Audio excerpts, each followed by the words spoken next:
સુરતની ઉધના નગરપાલિકાને ભ્રષ્ટાચારની ઉધઈ લાગી ગઈ છે। આવો આક્ષેપ બીજા કોઈએ નહીં પણ શાસક પક્ષના જ કોર્પોરેટરે કર્યો છે। ઉધના નગરપાલિકા હપ્તાખોરીમાંથી ઊંચી આવે તો તે પ્રજાની સેવા ઉપર ધ્યાન આપે તેવા તેજાબીબેન સુરતની ઉધના નગરપાલિકાના કોર્પોરેટરે ઉચ્ચારતા સ્થાનિક રાજકારણમાં સનસનાટી મચી છે। હવે કોઈને પણ થાય છે કે સ્થાનિક તંત્ર એવું તો કેવું જડ અને નિર્ભર બની ગયું છે કે શાસક પક્ષના આગેવાનોને પણ ગાંઠતું નથી। આજે આવા તંત્રના કારણે પરિસ્થિતિ એવી આવી છે કે કોર્પોરેટરે જાહેરમાં બળાપો કાઢવો પડે છે। ઉધનાની ડ્રેનેજ સિસ્ટમમાં ટ્રીટમેન્ટ કર્યા વગરનું કેમિકલવાળું પાણી છોડવામાં આવે છે અને હવે આ પાણી રસ્તા ઉપર આવી રહ્યું છે અને લોકોના ઘરોમાં ઘૂસી રહ્યું છે।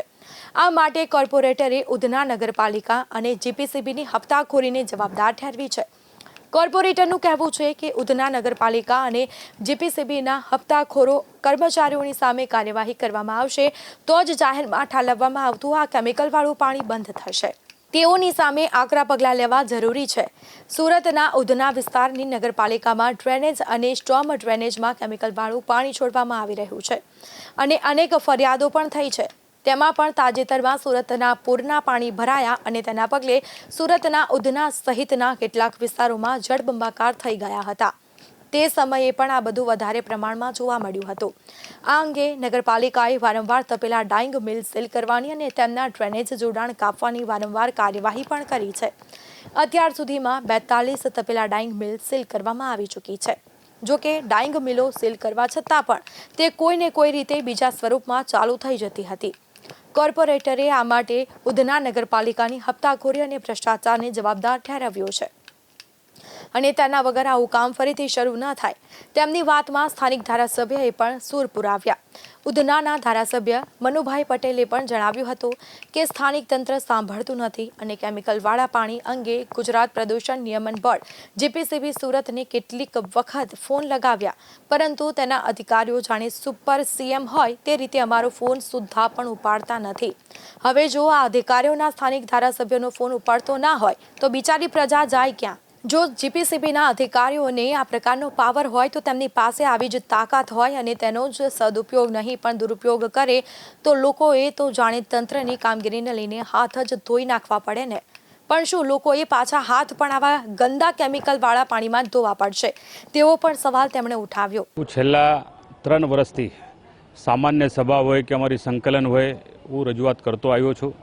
મારા ઉધના વિસ્તારની અંદર આ કલરની પાણીની જે સમસ્યા છે हमारा तत्कालीन ये कार्यपालक इंजीनियर सुजल प्रजापति ये एमनी आ देन है कि जे अहींया जे तपेला डेंग बना है 40-42 तपेला डेंग बना है तद्दन गैरकायदेसर है અને એ પાણી ટ્રીટ કરતા નથી। એમની પાસે કોઈ જીપીસીબીનું લાયસન્સ નથી, સીધું કલરનું પાણી છોડી રહ્યા છે। મારું આ મફતનગરમાં અને પેલું સંજયનગર 1 સંજયનગર 2 તમારો આ મોરારજી વસાહતનો અને તમામ અમારું આ ઉધના હરિનગર 3 હોય 2 હોય 1 હોય કે એને આજુબાજુનો જે પરિસર છે સવારે નળની અંદર જ્યારે ગંદુ પાણી આવે કલરવાળું પાણી આવે વારંવાર અમે આપીની ફરિયાદ કરતા હોય છે, વારંવાર અમે રજૂઆત કરતા હોય છે પરંતુ એનો કોઈ નિકાલ આવતો નથી।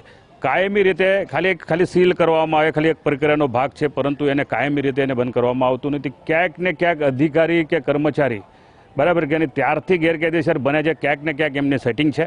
પણ સોમનાથભાઈ અધિકારીઓ તમારું જ નથી સાંભળતા એવું કેવી રીતે બની શકે? હું અધિકારી સામે બાયો પોતે ચડાવ્યા છે, એની બદલી પણ કરાવી છે પરંતુ એની ઉપર કાર્યવાહી નહીં થઈ। બદલી કરવાથી કામ ના ચાલે, એને ડિગ્રેડ કરવા જોઈએ। એના સમયના જે કામો છે એની લિસ્ટ બહાર કાઢવી જોઈએ અને એની ઉપર ફોજદારી ગુના દાખલ કરવા। સાચી વાત છે, ફોજદારી ગુના દાખલ સુધીની વાત આવી ગઈ છે।